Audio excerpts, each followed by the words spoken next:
like a Hellcat.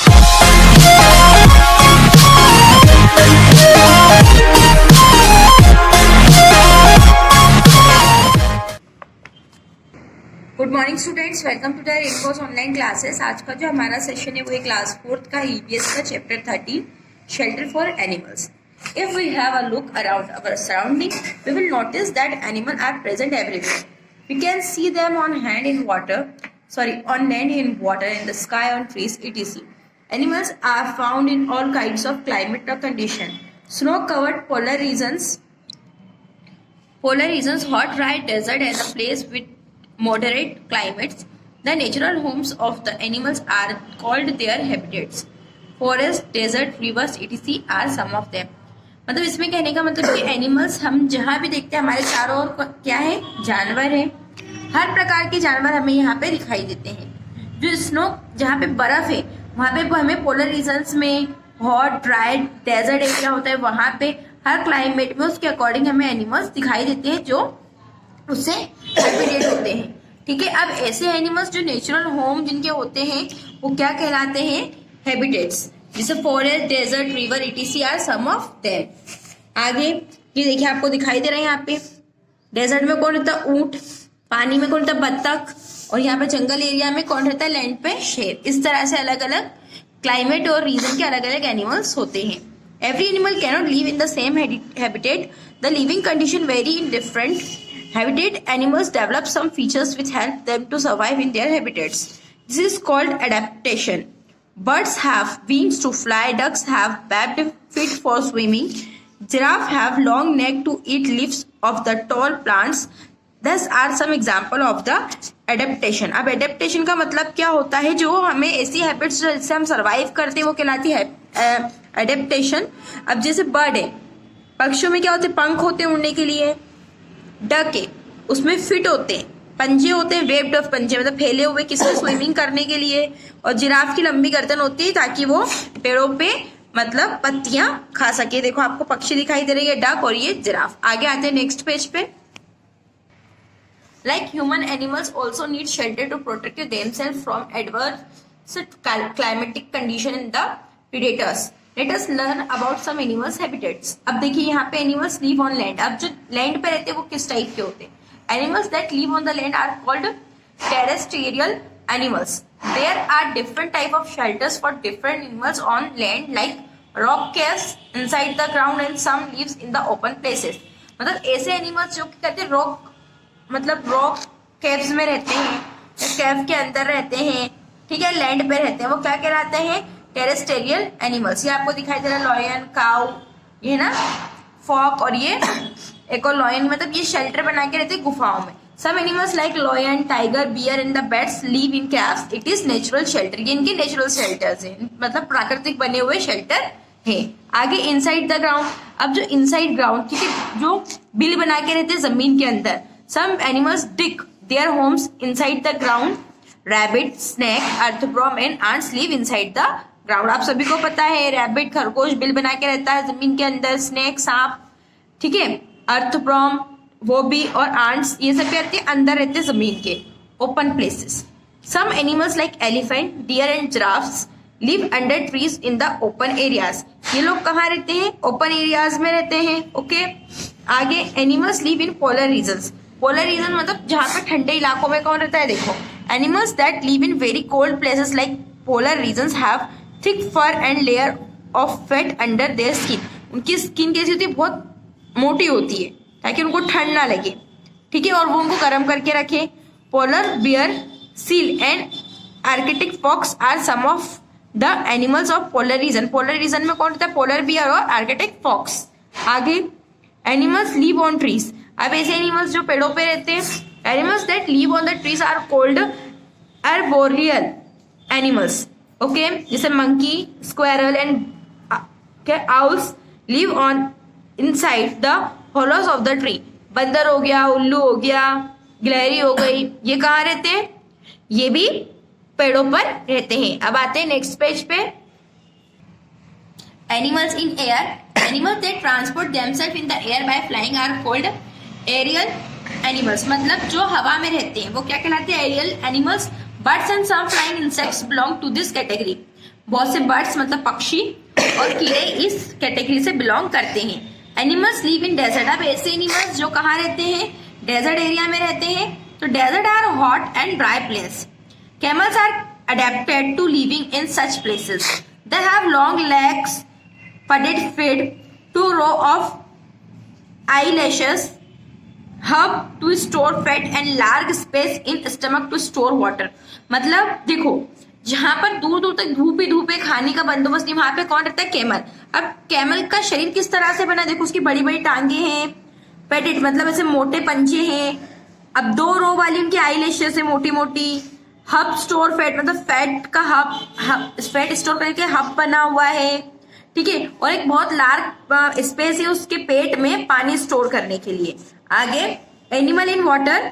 Animal that live in water are called aquatic animals. मतलब ऐसे animals जो पानी में रहते हैं क्या कहलाते हैं, aquatic animals. Animals like whale and dolphin live in salty water of sea and ocean. अब जैसे व्हेल मछली हो गई, डॉल्फिन हो गई, ये पानी में रहती है, ठीक है, सी और ओशियन के। They are called marine animals. ये क्या कहलाते हैं, marine animals. They come up to the surface of water to breathe air। ये कम मतलब बाहर निकलते जाते किसमें, सरफेस पे भी रहते हैं और पानी के अंदर भी रहते हैं सांस लेने के लिए। They breathe through lungs. ये लंग्स से ब्रीथ मतलब सांस लेते हैं। Fresh water animals like fish and carps live in river, lake and ponds. अब जो फ्रेश वाटर एनिमल है वो कौन हो गए, मछली हो गई, कब्स हो गई, ये कहाँ रहते हैं, रिवर और लेक्स और पॉन्ड्स में। आगे animals live on both land and in water. आप ऐसे एनिमल्स जो लैंड और वाटर दोनों में रहते हैं तो देखते हैं। Animals that live on land and in water both are called amphibians. मतलब ऐसे एनिमल्स जो पानी और वाटर दोनों में रहे वो क्या कहलाते हैं, amphibians.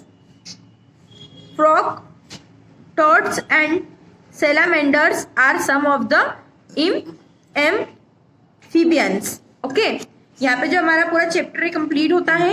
Okay students, I hope sorry ये एक्टिविटी आई है यहाँ पे, ये एक्टिविटी आपको कंप्लीट करनी है। यहाँ पे लिखा है right the name of shelters of the following animals. अब लॉयन का क्या शेल्टर आपको यहाँ लिखना है, बर्ड का लिखना है, आंट का लिखना है, रैबिट का लिखना है। इस तरह से आपको ये कंटिन्यू करना है। आगे अब हम आते हैं नेक्स्ट पेज पे। Nets of birds. Birds build nests to lay eggs. They hatch their eggs and then the young ones come out of them. This is called incubation. Birds build nests on trees, on the ground, in buildings with twigs, dry leaves, cotton thread, mud, stones, grass and feathers. They are soft and warm. Different birds build different types of nests. Let us read about them. मतलब जो पक्षी होते हैं, पक्षी अपना shelter बनाते, घोंसला बनाते, किसके, अंडे देने के लिए। ओके, फिर वहां से उनका एक नया मतलब एक नया जीव पैदा होता है जिसे क्या कहते हैं, इंक्यूबेशन। ओके, अब जो इनका ये घोंसला है किससे बनाते हैं, ये बनाते हैं किससे, ट्विंग्स से, ड्राई लीव से, कॉटन से, थ्रेड से, मड से, स्टोन से, ग्रास से और फीदर से। ये बहुत ही सॉफ्ट होता है। डिफरेंट डिफरेंट टाइप के अपने घोंसले बनाते हैं। The weaver bird build its nests with dry grass and twigs. The nest hangs upside down from the trees. The entrance is from the lower side. This nest is big, strong, soft. It is difficult to steal eggs from it. मतलब यहाँ पे क्या करते हैं, ये जो the weaver bird है, ठीक है, ये जो अपना नेस्ट है किससे बनाती है, सूखी घास और ट्विंग्स से, ठीक है। Upside down from the trees, और ये ट्रीज की तरफ डाउन साइड होता है, ठीक है। इसका एंट्रेंस कैसा होता है, लोअर साइड से होता है। This nest is big, strong, soft and difficult to steal egg from it. और इसके मतलब स्ट्रॉन्ग घोंसला होता है, वहां से अंडे चुराना बहुत मुश्किल का काम होता है। Tailor bird uses broad leaves to build its nest. Okay, broad मतलब बड़ी बड़ी पत्तियां लेती है, ब्रॉड टाइप की लीव्स लेती है। द लीव्स आर स्टिच, वो जो लीव है उसको सिलती है। Together with its needle like back, मतलब जो उसकी चोंच है वो निडल की तरह है, तो वो उस दोनों सारी पत्तियों को एक दूसरे से सिल के फिर अपना घोंसला बनाती है। अब जो सिलती है, ठीक है, needle like beak with the silk thread, wool से और वेजिटेबल फाइबर से। आगे woodpecker hammer the tree trunk with their beaks to make holes in them. They build a cosy nest with wood chips. मतलब ये अपनी चोंच से गड्ढा बनाकर अपना घोंसला बनाता है, किसमें? वुड में, लकड़ी के तने में। ओके, मतलब पेड़ का जो लकड़ी वाला हिस्सा तो तने वाला उसमें। Eagles build large platform like nest high on tree top. Okay, tree के टॉप पे अपना घोंसला बनाते हैं, ठीक है, लार्ज प्लेटफॉर्म बनाते हैं, नेस्ट लाइक नेस्ट की तरह। They are called eyries. They use the same nest for several years, और वो उसी एक ही घोंसले को कई सालों तक यूज करते हैं। Sparrow and cross build cup shaped nest. ये कप की तरह, मतलब एक कप का शेप कैसा, उस तरह का घोंसला बनाते हैं। This prevent the eggs from falling off, जो उसके अंडों को गिरने से बचाता है। आगे,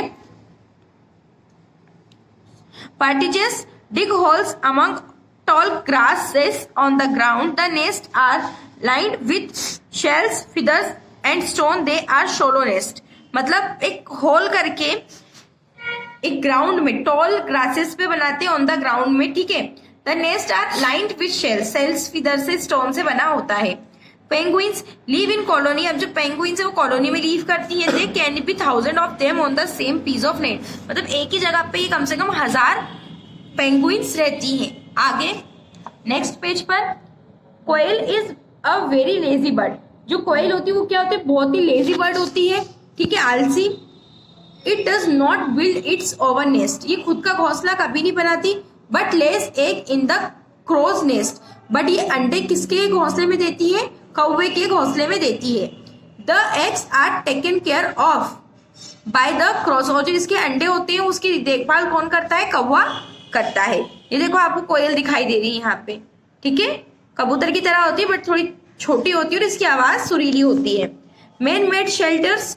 अवर pets and the farm animals do not make their own homes, their shelters are build by humans. अब ऐसे मतलब पशु या पक्षी जो पालतू होते हैं तो वो अपना खुद का शेल्टर अपने हाथों से नहीं बनाते, वो कौन बनाते हैं? उनका शेल्टर या घोंसला या घर जो उन्हें पालते हैं। आगे, कैन यू नेम 2 each, मतलब पेट एनिमल्स के आपको 2 नाम लिखने और फार्म एनिमल्स के। यहाँ पे आपका पूरा चैप्टर कंप्लीट हो रहा है। आई होप आपको ये चैप्टर समझ में आया होगा। इसके सारे आंसर्स हम आपको व्हाट्सएप ग्रुप में अवेलेबल करवा देंगे। Okay, thank you and bye.